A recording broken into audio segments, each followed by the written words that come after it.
서정함의 시사 줌인, 강원정보문화진흥원, 계란사랑, 남성 화장품 티에소에서 제작을 지원하고 있습니다. 서정함의 시사 줌인, 지금 시작합니다.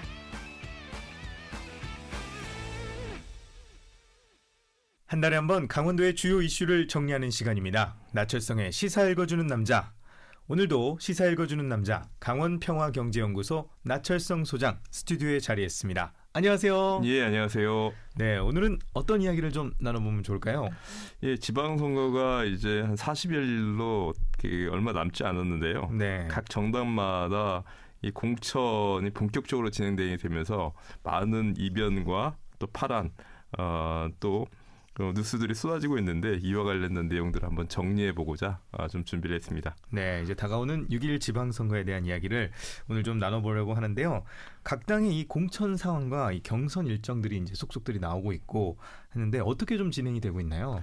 예, 먼저 도지사 선거 같은 경우에는 어제죠. 네. 이광재 현 의원이 출마 선언이라고 봐야 될지는 아무튼 모르겠는데 아무튼 네. 의사를 피력을 했고요. 네. 또 이 국민의힘 같은 경우에는 김진태 전 의원과 황산무 전 KBS 앵커 간의 치열한 경선 경쟁이 현재 벌어지고 있는 상황에서 네. 내일이면 경선 결과가 나오는 걸로 이렇게 좀 알려지고 있거든요. 아무튼 네. 갈수록 물이 오르고 있다라고 이렇게 좀 보면 될 것 같고요. 네. 또 단체장 선거 같은 경우에도 현재 좀 치열하게 공천 경쟁이 이루어지고 있는데요. 춘천, 강릉, 원주를 중심으로 해가지고 이번 주까지, 다음 주까지는 이 경선이 마무리될 것 같고요. 네. 공천은 거의 춘천 민주당을 제외하고는 좀 정리돼가는 상황들인데 역시 이변이 좀 소출하고 있습니다. 나머지 단체장 같은 경우에는 아무래도 현역 단체장 같은 경우에는 단수 추천을 중심으로 출마를 하고 있고 몇몇 지역 같은 경우에는 경선이 좀 벌어지고 있는 상황들입니다. 또 기초의원과 도의원 같은 경우에는 이 워낙 선거구 획정이 늦어져 가지고요. 네. 이 공천 여부가 일정들이 늦어졌는데 아무튼 어제부터 일부 지역에서 국민의힘, 민주당 전부 다 단수 공천 및 경선 지역을 발표하고 있거든요. 네. 아마 다음 주까지 계속적으로 단수 공천과 경선 지역을 발표를 하고 실질적인 경선이 들어가면서 후보자가 아마 4월 말에는 확정이 돼야 되는 이런 일정을 가지고 진행되고 있다. 이렇게 좀 말씀드릴 수 있겠습니다. 네, 이번에 뭐 공천 결과나 이런 것들이 깜짝깜짝 놀라고 많은 이슈들이 있는데 조금 어떤 좀 특징이 있다고 보시나요? 아무래도 이 춘천과 원주 같은 경우에 네. 매우 좀 의외의 결과들이 나타나고 그렇죠. 있는데요. 네. 단체장의 경우에 네. 현역 단체장이 공천에서 배제되는 경우도 발생하고 네. 있고요. 네. 또 현역 단체장이라고 하더라도 춘천 같은 경우에는 현재 전략지로 분류가 되면서 아직까지 오리무중인 상황들도 좀 진행되고 있고 네. 아무래도 도지사 선거 같은 경우에는 가장 커다란 뉴스가 국민의힘의 경우에 네. 김진태 전 의원이 롤러코스터를 타면서 막차로 경선에 합류하게 된 이런 과정들, 경선 공천 과정에서부터 좀 강원도 상황을 보면은 흥미진진하게 좀 진행되고 있다. 이렇게 좀 정리할 수 있겠습니다. 네. 일단은 그러면 우리 도지사 상황 우리가 잠깐 또 말씀해 주셨지만 도지사 상황을 조금 청취자 여러분께 좀 간략하게 좀 다시 한번 좀 정리를 좀 해주시면 좋겠습니다. 예, 도지사와 관련된 내용들을 보자고 한다면은 먼저 여당인 이 민주당을 중심으로 보자고 한다면 어저께 이광재 의원이 출마 입장을 밝혔는데요. 네. 출마 선언이라고 하기도 뭐하고 네. 이게 좀 애매한 부분들이 있습니다. 네, 또 당에 이렇게 조건 같은 걸 좀 달았죠. 예, 그렇습니다. 네. 이날 발표한 내용이 전문을 좀 살펴봤는데요. 네. 내용을 보면 커다랗게 세 부분으로 구성되어 있습니다. 네. 이제 본인이 왜 이렇게 출마와 관련된 입장이 늦어졌는지, 네. 두 번째 부분들 같은 경우에는 그럼에도 불구하고 자신이 강원도에서 무엇을 하려고 하는지, 네. 세 번째 이것을 하기 위해서 강원도 전성시대를 만들기 위한 5대 조건을 내걸었는데요. 네. 이제 문제가 되는 부분들은 이 다섯 가지 욕구라고 한다면 첫 번째가 강원특별자치도에 관련돼서 정부 여당에서 다수석을 바뀌고 있기 때문에 네. 이와 관련된 법안 처리를 해달라라고 하는 부분들이고 네. 또 GTX 관련된 부분들도 춘천을 비롯해 원주 조기에 착공해달라라고 하는 이러한 요구들이 담겨져 있는데 네. 이제 핵심이 되는 부분들은 이러한 요구들이 민주당에서 받아들이지 않을 경우에 자신의 출마는 아무런 의미가 없다라고 하는 이러한 발언을 좀 했거든요. 네네. 관련해서 민주당은 빠른 결단을 내려서 본인에게 알려달라라고 하는 그 입장을 전문에 담았기 때문에 네. 이게 출마 선언이라고도 보기도 그렇고 그렇죠. 그래서 일부 언론에서는 사실상 출마 선언이다. 그렇죠. 그런 또 식으로 일부 어디는. 언론에서는 조건부 출마 선언이다라고 네. 하는 입장을 표명하고 있어서 그렇다고 한다면 민주당에서 이거를 수용한다는 게 실질적으로 가능한 부분들인가라고 하는 부분들인데 가령 강원 평화자치도 같은 경우에는 현재 현 당선자 같은 경우는 경제자치도를 요구하고 있는데 네. 이와 관련돼서 양자의 그 괴리가 크다 보니까 도당 간 그 설전이 벌어졌던 경우가 지난주에도 있었거든요. 그렇기 네. 때문에 어찌됐든지 간에 이 그 민주당 중앙당에서 이와 관련된 구체적인 입장 표명이 어느 정도 수위에서 수용이 돼야 본인이 나올 수 있는 것들인가라고 하는 부분들이 정리가 되기 때문에 사실상 출마 선언이라고 했는데 출마 선언의 확정 여부 나 출마합니다라고 하는 부분들은 이게 4월 말까지는 국회의원직을 현직 출마자는 정리를 해야 되거든요. 네네. 그렇게 된다면 다음 주까지는 어찌됐든지 간에 이광재 현 의원에 있어서의 등판 여부는 확인이 될 것이다라고 하는 말씀을 좀 드릴 수 있을 것 같고요. 네. 그럼에도 불구하고 현재 국민의힘 같은 경우에는 매우 빠르게 네, 속도감 진행이 있게 좀 진행되고 있지 않습니까? 네, 그렇죠. 뭐 잘 아시다시피 가장 첫 번째 파란은 지금 그 도지사 여론조사에서 1, 2위를 다투고 있던 김진태 네. 후보가 14일날 경선에 탈락한다라고 하는 그렇죠. 것들을 중앙당 공천위원회에서 발표를 하게 되면서 이제 전국적 뉴스로까지 발전하게 됐었는데요. 그럼에도 불구하고 김진태 의원이 단식을 비롯한 강력한 항의가 있자 18일날 당에서는 방침을 번복을 해서 김진태 후보와 황산무 KBS 전 앵커 간에 있어서의 경쟁을 실시한다라고 하는 입장이 공식적으로 발표가 됐었고 20일 날 지역 방송을 통해 가지고 양자 방송 토론회가 진행이 되기도 했었습니다. 네네, 그렇죠. 관심 있게 봤었는데요. 네. 아무튼 초반과는 달리 시간이 갈수록 날선 서로 간에 공방과 토론이 있었고 네. 또 우리 CBS를 통해서도 두 네. 후보자가 와가지고 네. 우리 서정함 아나운서와 함께 인터뷰를 진행하기도 했었는데요. 네, 정말 시시각각 변했습니다. 그때 당시 상황이. 네. 그렇게 진행이 되면서 어찌 됐든지 간에 내일이죠. 토요일 날 경선 결과를 발표하기 때문에 이 희비가 좀 엇갈릴 걸로 보였는데요. 네. 국민의힘 같은 경우에는 내일 강원도지사 후보가 최종 확정이 되고 다음 주 정도에 민주당에서도 확정이 된다고 한다면 대진표는 일정 정도 좀 정리될 걸로 보여집니다. 네, 사실 이게 굉장히 조심스러운 질문인데 뭐 토론회도 보시고 그간의 상황을 좀 보셨을 때 좀 어떻게 좀 보시나요? 그 선거 그를 애단하거나 예상한다는 게 얼마나 어려운 것입니까? 네. 또 만약에 틀릴 경우도 많이 왕왕 있기 때문에 오늘 좀 네. 조심스럽게. 그럼에도 불구하고 아무튼 관록의 이광재 전 지사와 네. 12년 만에 탈환을 노리는 국민의 힘의 기세가 좀 만만치 않다. 서로 간에 용호 상박의 그러한 세를 좀 보이고 있는데요. 아무튼 누가 되든지 간에 마지막까지는 좀 치열한 경쟁을 좀 보일 것 같은데 네. 양자의 강점과 약점이 좀 명료하게 좀 대비가 되고 있거든요. 네. 이 지사 같은 경우에는 자타가 공인하는 강원도에서 가장 높은 정치인과 인지도를 보이고 있고 네. 있는 상황들인데도 불구하고 그럼에도 불구하고 현재 10여 년 만에 원주에서 당선이 됐지만 이번에 네. 또 임기를 마치지 못하고 다시 출마해야 되는 부담감이 안겨 있는 것이고 이런 부분들이 지난 강원도지사 선거를 비롯해서 여러 차례 나타남으로 인해 가지고 피로도가 상당히 있는 부분들이고 이 지사 입장에서 가장 그 좀 우려스럽게 판단하는 것들은 아무래도 대선 이후에 강원도의 정치 지형이 좀 바뀌고 있는 부분들 같은 경우에 네. 예전과 같지 않다라고 하는 이러한 부분들에 대한 우려가 있을 것이고 국민의힘 두 후보들 입장에서 보자고 한다면 한 후보 같은 경우에는 중도 확장성이 좀 낮은 김진태 의원 같은 경우에는 그렇죠. 네. 이제 이러한 것들 때문에 공천에 탈락도 되었었던 것들인데요. 이걸 어떻게 극복할 것인가라고 하는 것들이고 황상무 이 전 앵커가 확정이 된다고 한다면 낮은 인지도를 이 높은 이광재 지사의 인지도에 비해서 어떻게 돌파할 것인가라고 하는 이런 문제가 나올 것 같은데요. 아무튼 최근 오마이뉴스에서 리얼미터에 의뢰해가지고 19일부터 20일까지 여론조사를 진행했는데요. 무선전화 80, 유선전화 20, 그래가지고 ALS 조사를 통해 가지고 나온 여론조사가 좀 흥미가 있던데 김진태 의원과 이광재 후보를 맞붙여봤어요. 네. 처음 맞붙여봤는데 네.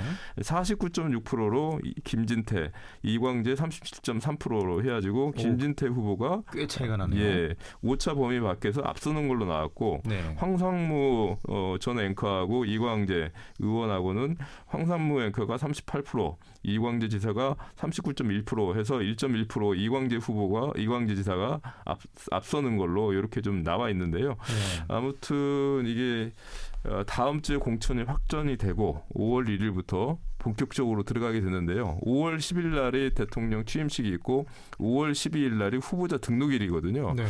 아마 다다음 주부터는 선거의 열기가 더욱더 뜨거워지지 않을까 보여지고 또한 이 경쟁의 구도가 매우 치열해질 걸로 좀 예상이 되고 있습니다. 네.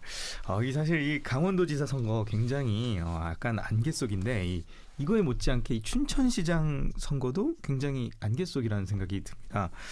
굉장히 지금까지 상황을 보면 이 전현직 시장들이 좀 순환을 겪고 있는 예. 그런 모양새인데 이 민주당의 경우에는 이 춘천시가 전략선거구로 선정이 되면서 그간의 공천 경쟁이 무용지물이 되는 것 아니냐 이런 해석이 나오고 있는데 어떻게 좀 돼가고 있나요, 춘천은? 그렇습니다. 일단 사실로 확인된 거 팩트 자체는 그 중앙당 공천위에서 서울을 비롯해서 강릉, 춘천, 대전을 비롯한 4개 지역만 전략선거구로 선정을 했거든요. 네. 전략선거구라 우리가 전략공천이라고 하는 것들이 많이 익숙해져 있는데요. 네. 그 같은 경우에는 반드시 이겨야 되는 선거구랄지 난립이 우선되는 선거구 같은 경우에는 중앙당에서 개입을 해서 후보를 선정하거나 경선 방식을 확정하는 걸로 되어 있는데요. 네. 아무튼 이렇게 알려지게 되면서 기존에 있어서의 현직 시장인 이재수 시장에 있어서의 공천 여부가 이번에 상당한 좀 관심거리로 되고 있는데 과연 현직 시장이 경선에 있어서의 참여하느냐 아니면 배제되고 탈락되느냐라고 하는 이러한 문제가 향후에 춘천시장 경선 여부에서도 상당히 중요한 부분으로 차지할 것 같거든요. 네네. 특히 이재수 시장 같은 경우에는 공천에서 배제가 된다고 한다면 무소속 출마 같은 경우도 얼마든지 할 수 있는 그러한 상황들이기 때문에 구도 자체가 변한다라고 하는 것들인데요.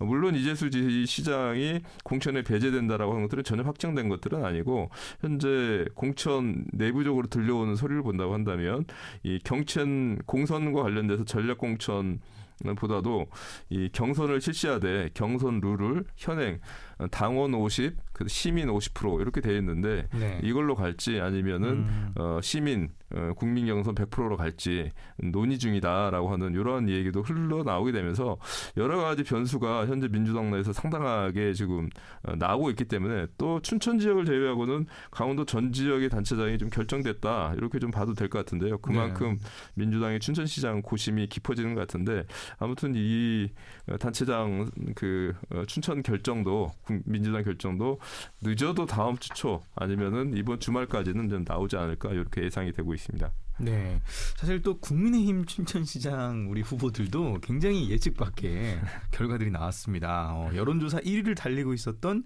최동용 시장을 비롯해서 전직이었던 이광준 시장 그리고 변진영 후보 모두 공천에서 탈락이 됐어요. 커다란 변수라고 좀 생각이 되는데 이건 또 어떻게 된 건가요? 이 변수를 넘어서 이변과 파란이라고까지 이렇게 평가를 하던데요. 네.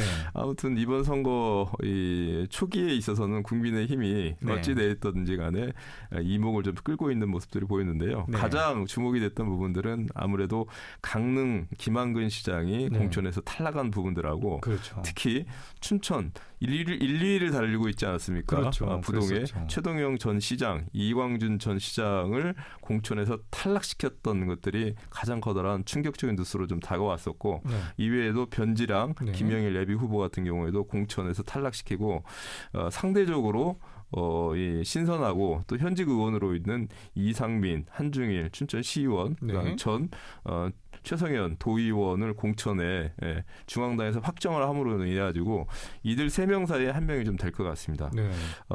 이 이양수 국민의힘 강원도당 공천위원장 같은 경우에는 여론조사와 각 후보들에 대한 당직자 의견들을 종합적으로 고려해서 결정을 내리기 때문에 아무런 문제가 없다라고 이렇게 얘기를 하고 있는데요. 네. 그럼에도 불구하고 여론조사 1, 2위를 달리고 있는 최동영 후보와 이광준 후보의 반발은 만만치 않습니다.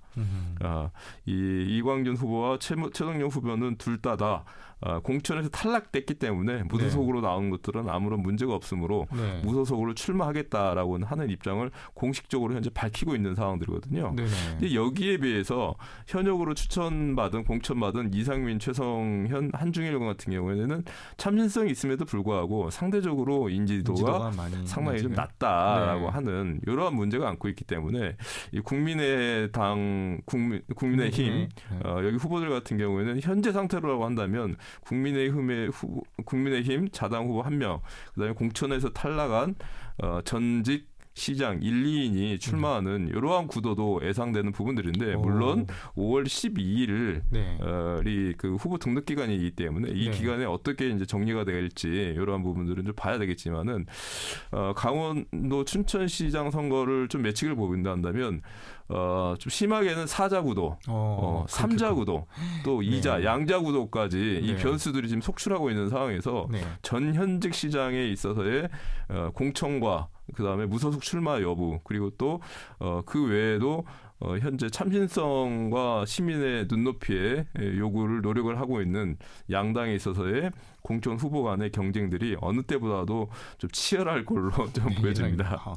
제가 사실은 아까 강원도지사 후보에 대해서 좀 예측을 해달라고 아까 말씀을 드렸었는데 사실 춘천도 지금 해달라고 말씀을 드리고 싶었는데 이건 더 어렵겠네요. 이건 변수가 워낙 많아가지고 아무튼 조직 싸움과 이게 후보가 많이 난립을 할수록 아무래도 조직세가 강한 세력의 주된 이제 변수가 되는데 그럼에도 불구하고 현재 시점은 대통령 선거, 대통령 취임식이 있는 부분들이고 또 전통적으로는 아니지만 최근 10년간의 선거 결과를 분석해 보면 지방선거 특히 결과를 분석해 보면 이 민주당 후보들에 대한 지지세가 높게 나왔던 부분들이죠.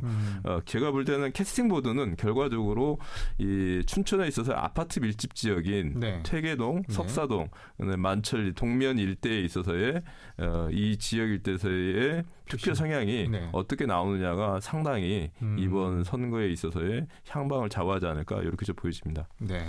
자 이제 선거가 40일 정도 남았는데요. 이 5월 10일 대통령 취임식이 있고요. 이게 공식 후보자 접수 이틀 전이죠.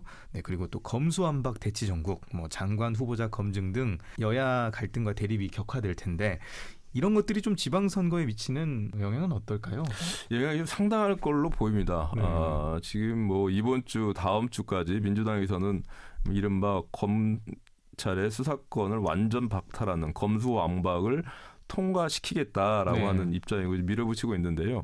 그럼에도 불구하고 여론의 역풍이 지금 만만치 않다 보니까 우려하는 것들은 이게 지방선거에 있어서의 직접적 영향을 미치는 거 아니냐라고 하는 그런 당내에 있어서의 분석들도 나오면서 실질적으로 유권자들 같은 경우에도 이와 관련된 의식의 흐름의 표심의 동향들이 나타나고 있는 것들이 좀 보이고 있기 때문에 이 특히 중앙정치가 이번 선거는 지방선거이지 않습니까? 그럼에도 불구하고 이제 양대 이슈인 하나는 취임식을 얼마 남지 않은 여당과 그다음에 검수완박을 밀어붙이는 야당과 검수완박을 밀어붙이는 현재의 여당 간에 있어서의 대치 전국이 어떻게 표심을 미칠지라고 하는 것들이 매우 중요한 부분들이고 또 지금부터 6월 1일까지 한가운데 5월 10일 날 대통령 취임식이 좀 잡혀 있거든요.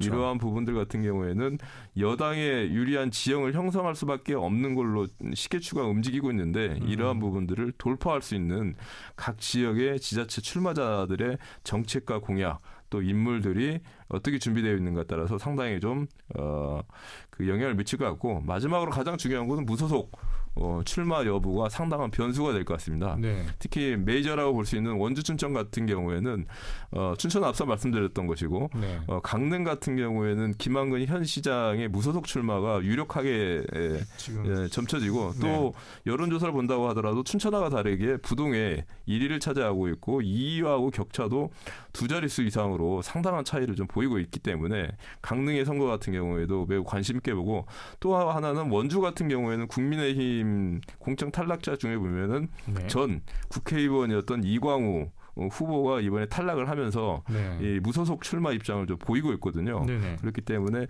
단체장을 중심으로 해서 이른바 빅3 지역에 있어서의 무소속에 있어서의 돌풍이 어느 정도까지 표심에 영향을 미칠지도 좀 지켜봐야 될 변수로 좀 보여집니다. 네. 아, 참 이번 지방선거 재밌을 것 같아요. 좀 이제 마지막으로 조금 더 하고 싶은 말씀 있으신가요? 네, 그럼에도 불구하고 이번 공천 과정들을 보면 많은 좀 아쉬움이 있습니다. 가장 커다란 아쉬움 같은 경우는 공천이라고 하는 거는 당내에서 벌어지는 경선 아니겠습니까? 네, 그다음에 그렇죠. 검증 절차인데요. 네. 이러한 속에서의 제대로 된 후보들 간의 이 정책 선거가 이루어지지 않음으로 인해 가지고 선거 후 획장까지 해가지고 우리 지역의 후보가 누군지도 잘 모르는 상황되다 보니까 네. 이번 역시도 깜깜이 선거로 전락되는 부분들 그리고 또 앞서 말씀드렸지만 우리 동네 의원들을 뽑고 우리 동네 단체장들을 뽑는 선거인데 네. 이 지나치게 이 중앙에 있어서의 정치 이 전국이 격화되게 되면서 중앙 정치에 또 지역 정치가 종속되는 이런 양상들이 또 한 번 나타나게 되면서 네. 이 유권자들의 현명한 선택의 폭을 줄이고 있는 부분들 같은 경우에는 네. 이번 역시도 나타나서 매우 아쉬운데요. 네. 그럼에도 불구하고 이제 다음 주부터 그리고 그 다음 주 본다고 한다면은 이제 본격적으로 후보 등록이 이루어지고 법정 선거기 들어가는 그러한 시기를 보다 한다면 이제는 선거 국면으로서 빨려 들어갈 것 같은데요. 네. 아무튼 우리 유권자들의 4년의 미래를 좌우하는 매우 중요한 선거이기 때문에 지켜봐 주시고 네. 현명한 선택들을 다시 한번 좀 당부를 드려야 될 것 같습니다. 맞습니다. 네. 네, 어찌 보면 우리 지역에 우리 일꾼을 뽑는 자리니까요. 많은 우리 청취자 여러분들께서도 잘 살펴보시고 좋은 일꾼을 잘 선출해 주시면 감사하겠습니다. 자, 지금까지 우리 강원평화경제연구소 나철성 소장과 6.1 지방선거에 대해 이야기 나눠봤습니다. 오늘 말씀 감사합니다. 고맙습니다. 감사합니다.